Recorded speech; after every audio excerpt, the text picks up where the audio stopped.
Bismillahirrahmanirrahim. Assalamualaikum warahmatullahi wabarakatuh. Anak-anak sekalian, siswa-siswi kelas 2 yang Bapak sayangi, alhamdulillah kita senantiasa memuji dan bersyukur kepada Allah Subhanahu wa taala atas nikmat yang dilimpahkan kepada kita yang tidak terhitung jumlahnya. Sehingga pada pagi hari ini kita dapat beraktivitas sebagaimana biasa, yaitu belajar di rumah. Anak-anak sekalian, pada kesempatan hari ini kita akan belajar tentang Nabi Muhammad Shallallahu Alaihi Wasallam, teladanku, ya. Nabi kita Muhammad adalah teladan kita. Bahkan Nabi kita Muhammad Shallallahu Alaihi Wasallam juga merupakan teladan bagi seluruh umat manusia. Kenapa?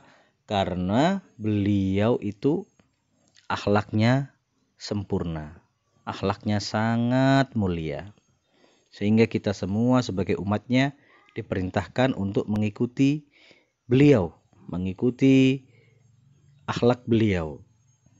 Allah Subhanahu wa taala menyebutkan bahwa laqad kana lakum fi rasulillahi uswatun hasanah. Sungguh telah ada bagi kalian pada diri Nabi Muhammad Shallallahu Alaihi Wasallam, pada diri Rasulullah Shallallahu Alaihi Wasallam, itu adalah suri tauladan yang baik. Jadi jika kita mau berakhlak, jika kita berperilaku, maka ikutilah perilaku Nabi, ya, bukan yang lain. Kita mencontoh akhlak Nabi Muhammad Shallallahu Alaihi Wasallam.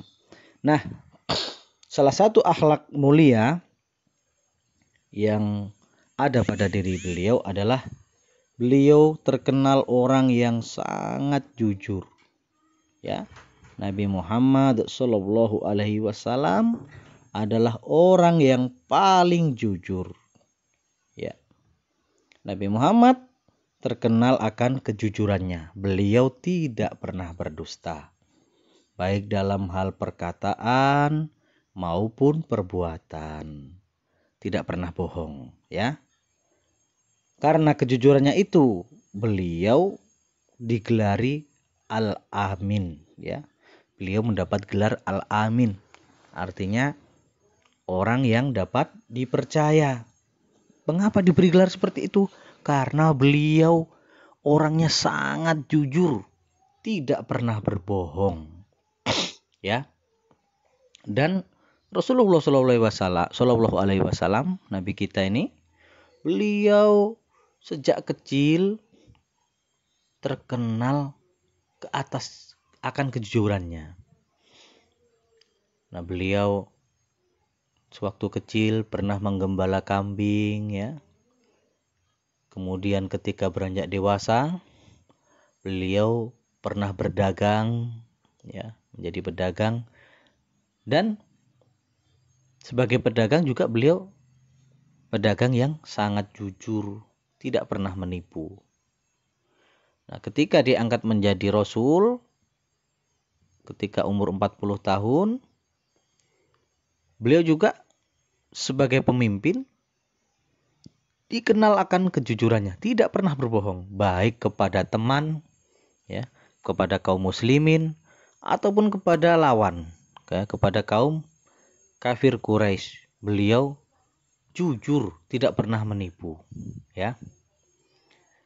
Dan begitu juga Nabi kita Muhammad Shallallahu Alaihi Wasallam memerintahkan kepada kita untuk selalu bersikap jujur, tidak boleh berbohong, ya. Jujur kepada Allah, jujur kepada diri sendiri, kepada orang tua, jujur kepada guru dan kepada semua orang. Jujur kepada Allah bagaimana? Jujur kepada Allah caranya adalah dengan beribadah kepada Allah Subhanahu wa taala. Karena apa? Kita sebagai manusia, ya, kita sebagai umat Islam sudah berjanji akan taat kepada Allah. Nah, jika kita jujur dengan janji kita itu, tentu kita akan melaksanakan perintah-perintah Allah, ya. kepada orang tua, kepada guru, dan kepada semua orang kita harus jujur, tidak boleh menipu. Nah, di sini ada gambar tentang kisah kejujuran. Nah, ini gambar pertama adalah ada beberapa anak yang sedang bermain-main, dia main loncat tali. Nah, kemudian setelah selesai bermain, tanpa dia sadari ada barangnya yang jatuh. Di dalam kelas dia menyadari, ternyata barang saya ada yang hilang. Kemudian lapor sama bu guru, "Bu, saya kehilangan sesuatu." Nah, maka ada anak yang menemukan, dia jujur, "Ini Bu, saya yang menemukan, dikembalikan." Nah, begitu juga hendaknya kalian meniru ya perbuatan yang dicontohkan dalam kisah ini, bahwa kalau kita menemukan sesuatu, menemukan barang yang jatuh yang bukan milik kita, hendaknya dikembalikan kepada pemiliknya. Jangan hanya diam saja terus diambil sendiri, itu tidak boleh. Karena pada hakikatnya kita menemukan sesuatu yang hilang, itu barang itu bukan milik kita. Ya, harus diumumkan dulu. Dan siapa tahu barang itu sangat berarti bagi pemiliknya, kehilangan. Jika kehilangan dia merasa sangat berat sekali menerima. Jika kita menemukannya, kita mengakui dan kita kembalikan, insya Allah yang kehilangan itu akan merasa sangat bahagia ya. Jadi anak-anak sekalian, sekali lagi Bapak berpesan, jika kita menemukan barang hilang, yang barang itu bukan barang milik kita, hendaknya berusaha untuk mencari siapa yang kehilangan dan kemudian dikembalikan kepada pemiliknya ya. Itu salah satu contoh perbuatan jujur dalam sehari-hari ya. Seperti itu.